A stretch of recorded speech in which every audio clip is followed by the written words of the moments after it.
कौन है ये दरिंदा जो लोगों की खोपड़ी उबाल कर पीना पसंद करते हैं? क्या ये इंसान है या फिर इंसान के रूप में आदमखोर हैवान है? क्या है इसकी असली सच्चाई? इन्होंने कितने मर्डर क्राइम्स किए हैं और किस किस तरीके से मर्डर क्राइम्स किए हैं, आइए इस वीडियो में हम चर्चा करेंगे। जुर्म की दुनिया में ऐसे नाम सामने आते हैं जो अपने वसीपन के लिए जाने जाते हैं।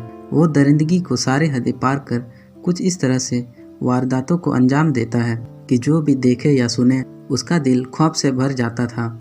उसकी वहशी करतूत किसी शैतान से कम नहीं था। ऐसा ही एक नाम है सीरियल किलर राजा कोलंदर का। 14 दिसंबर 2000 को उत्तर प्रदेश के इलाहाबाद के शंकरगढ़ कस्बे में रहने वाला पत्रकार धीरेंद्र सिंह दैनिक समाचार पत्र आज में काम करते थे। उन्होंने अपने काम से अलग ही पहचान बनाई थी। उस दिन भी वे अपने काम पर घर से निकल गए थे, लेकिन फिर कभी वापस लौटकर नहीं आए। उनके परिजनों ने उनकी बहुत तलाशी की। उनके बारे में पड़ोसी से लेकर दफ्तर तक और दोस्तों से लेकर रिश्तेदारों तक पूछताछ की, लेकिन धीरेंद्र सिंह का इधर कुछ अता पता नहीं चला। मामला पुलिस तक जा पहुंचा। पुलिस ने बिना देर के थाना किडगंज में पत्रकार की गुमशुदगी दर्ज कर ली और धीरेंद्र सिंह की तलाश शुरू कर दी। लेकिन पुलिस को भी इस बात का अंदाज़ा नहीं था कि यह तलाश काफ़ी लंबी होने वाली है। इस दौरान पुलिस ने जब परिवार से पूछा कि क्या धीरेंद्र की किसी के साथ कोई रंजिश या दुश्मनी थी, तो परिजनों ने सीधे तो किसी पर आरोप नहीं लगाया, मगर इस बीच घर वालों ने पुरानी रंजिश के चलते राम निरंजन कोल नाम के एक शख्स पर शक करने की बात कही। इसी शक की बिना पर पुलिस ने पत्रकार धीरेंद्र के गुम हो जाने के करीब एक हफ्ते बाद राम निरंजन कोल और उसके साले वत्सराज को गिरफ्तार कर लिया था। दोस्तों, अब बात आती है, कौन है ये राम निरंजन कोल? दरअसल राम निरंजन कोल का नाम ही राजा कोलंदर है। वह शंकरगढ़ इलाके का रहने वाला है। 90 के दौर में राजा कोलंदर नैनी में मौजूद सीओटी छिवकी विद्यालय में कर्मचारी थे। उसकी पत्नी फूलन देवी उन दिनों इलाहाबाद जिला पंचायत की सदस्य थी। राजा कोलंदर ने 90 के दशक में ही जुर्म की दुनिया में राह पकड़ी थी। पुलिस रिकॉर्ड के मुताबिक साल 1998 में ही थाना धूमनगंज क्षेत्र के मुंडेरा मोहल्ले में टीवी VCR किराए पर चलाने वाले एक युवक का मर्डर हुआ था, जिसमें राम निरंजन उर्फ राजा कोलंदर का नाम आया था। इसके बाद वो फरार हो गया था। साल 2000 में भी उसने ताबड़तोड़ वारदातों को अंजाम दिया और पुलिस का सिरदर्द बन गया।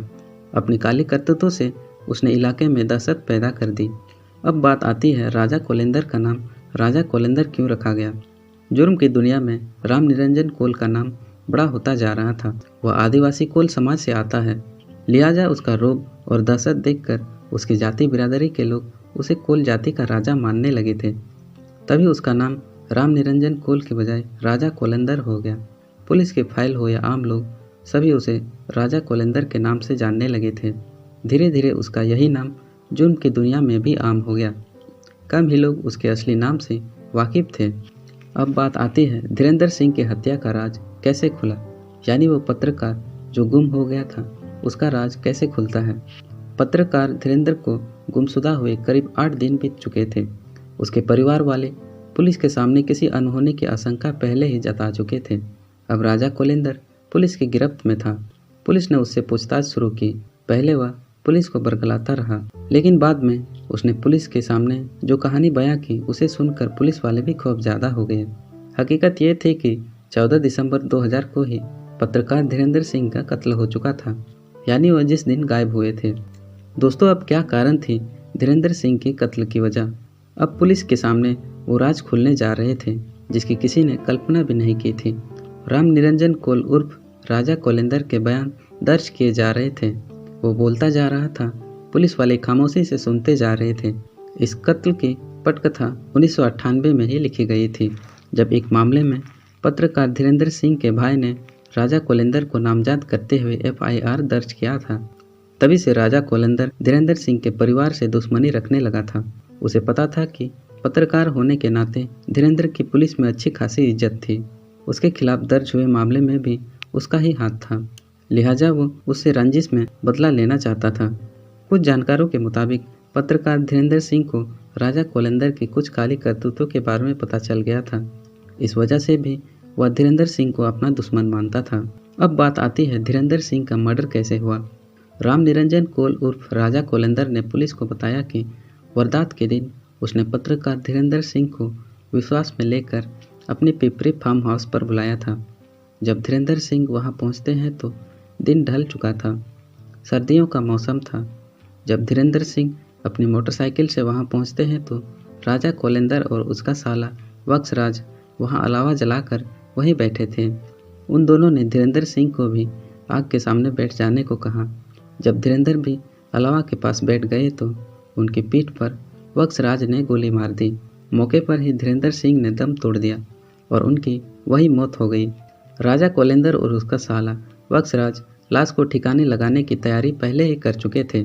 उन दोनों ने धीरेंद्र की लाश को टाटा सुमो में डालकर और मध्य प्रदेश के सीमा में दाखिल हुए, जहां उन दोनों ने पहले धीरेंद्र का सिर और लिंग उसके जिस्म से काटकर अलग किया, फिर लिंग और धड़ को वहीं खेत में दफना दिया, जबकि उसका सिर एक पन्नी में लपेटकर रीवा के बनसागर तालाब में फेंक दिया।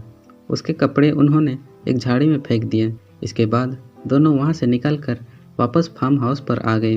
राजा कोलेंदर ने पुलिस को यह भी बात बताया कि उसने पत्रकार धीरेंद्र सिंह की लाश को ठिकाने लगाने के बाद उनकी मोटरसाइकिल बनारस में रहने वाले अपने एक समधी दशरथ लाल को दे दी थी, जबकि धीरेंद्र के जूते वक्सराज ने रख लिए थे। अब बाकी था धीरेंद्र का मोबाइल फ़ोन, जो खुद राजा कोलेंदर ने रख लिए थे। अब पुलिस को अलाये कत्ल यानी हथियार बरामद करना था, जिसे धीरेंद्र सिंह का कत्ल हुआ था, और वो सारा सामान जो कत्ल के बाद धीरेंद्र सिंह ने अपने ठिकाने लगाए थे, यानी वो मोटरसाइकिल, जूते या मोबाइल। अब बात आती है कैसे लगी पुलिस के हाथ वो डायरी जिसमें राजा कोलेंदर ने एक आदमखोर की कहानी लिखी थी। पुलिस जब जांच के दौरान राजा कोलेंदर और जिला पंचायत सदस्य फूलन देवी के घर पहुंचते हैं तो वहां धीरेंद्र सिंह का सामान बरामद हो गया। इसी तलाशी के दौरान पुलिस के हाथ वो डायरी भी लगी, जो आगे पुलिस के लिए एक बड़ा सा राजफाश करने वाली थी। पुलिस के अधिकारियों ने जब राजा कोलेंदर की उस डायरी के पन्ने पलटने शुरू किए तो उनके होश खफ्ता हो गए। उस डायरी में कत्ल और दरिंदगी की ऐसे दस्तान लिखी गई थी कि हर कोई सुनकर हैरान और परेशान रहा था। कोई यकीन नहीं कर पा रहा था कि जिसे लोग आम मुजरिम समझते थे वो असल में एक वासी आदमखोर दरिंदा था। अब बात आती है उन खोपड़ियों में से कैसे भेजा निकालकर सूप बनाकर पीता था। धीरेंद्र सिंह हत्याकांड की जांच में जुटी थाना किटगंज पुलिस को डायरी में एक नहीं दो नहीं बल्कि कई लोगों के कत्ल की कहानी मिली, जो साबित कर रही थी कि राजा कोलेंदर कितना बड़ा आदमखोर और खूनी है। पुलिस ने जांच का दायरा बढ़ा दिया था। अब ये मामला केवल एक पत्रकार के कत्ल का नहीं रह गया था, बल्कि पुलिस के सामने एक सीरियल किलर था जो लोगों का खून करके उसके जिस्म के टुकड़े टुकड़े कर देता था, फिर मरने वाले की खोपड़ी से भेजा या जिस्म के दूसरे अंग निकालकर उसे उबालता था और उसे सूप बना करके पी जाता था। उसका मानना था कि इस सूप से उसका दिमाग तेज होगा और उसे अपार शक्ति मिलेगी। अब बात आती है कि क्या उस डायरी में लिखी गई थी, जिसे पढ़कर या सुनकर सभी लोग हैरान रह गए थे। सच सामने आने लगा तो पुलिस के हाथ पांव भी फूलने लगे थे। पुलिस ने राजा कोलेंदर की निशानदेही पर अशोक कुमार मोइन, संतोष और कालिदास प्रसाद के नरमोड बरामद किए तो डायरी में लिखी गई सारी कहानी सच हो गई। पूछताछ में पता चला कि आदमखोर राजा कोलेंदर ने कुल मिलाकर 14 लोगों का कत्ल किया। वह जरा जरा सी बात पर लोगों का खून कर देता था, फिर उनकी खोपड़ी से भेजा निकालकर उसे उबालता था और उसे सूप बनाकर पी जाता था। वो लाश को अलग अलग टुकड़ों में बांटकर जंगल या दूर दराज के सुनसान इलाकों में फेंक दिया करता था।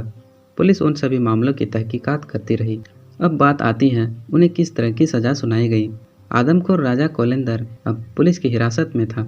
मामला अदालत में जा पहुंचा था, जहां मामले की सुनवाई 11 साल तक चलती रही। 1 दिसंबर 2012 को इलाहाबाद के अपार सत्र न्यायाधीश मेहताब अहमद ने राम निरंजन कोल उर्फ राजा कोलेंदर और उसके साले वक्सराज को मुजरिम करार देते हुए उम्र कैद की सजा सुनाई। साथ ही दोनों पर 10-10 हजार रुपये का जुर्माना भी लगाया गया। दोस्तों, 10-10 हजार रुपये उस समय काफ़ी ज़्यादा हुआ करता था। वहाँ से मामला हाईकोर्ट भी पहुँचा, लेकिन राजा कोलेंदर को राहत नहीं मिली। तभी से आदमखोर वासी दरिंदा राजा कोलेंदर जेल में सजा काट रहा है। सीरियल किलर की डायरी। जुर्म की दुनिया में इस सीरियल किलर राजा कोलेंदर का नाम हमेशा उसके वासीपन और दरिंदगी के लिए याद रखा जाएगा, और याद रखी जाएगी उसकी वो डायरी जिसने इस खूनी दरिंदे के गुनाहों का एक एक लम्हा कानून के सामने उजागर कर दिया। उस डायरी में दस्तान ये गुनाह इस कत्ल ने खुद लिखी थी, जो अब जेल की काल कोठरी में अपने दिन गिन रहा है। तो दोस्तों, ये थी राजा कोलेंदर की खौफनाक कहानी। क्या आपने पहले ऐसी कहानी सुनी थी? मुझे नीचे कमेंट करके बताएं। दोस्तों और हाँ, ऐसे ही क्राइम स्टोरीज वीडियोस के लिए हमारे चैनल को सब्सक्राइब करना ना भूलें। तो दोस्तों मिलते हैं अगले वीडियो में, तब तक के लिए bye bye and have a nice day.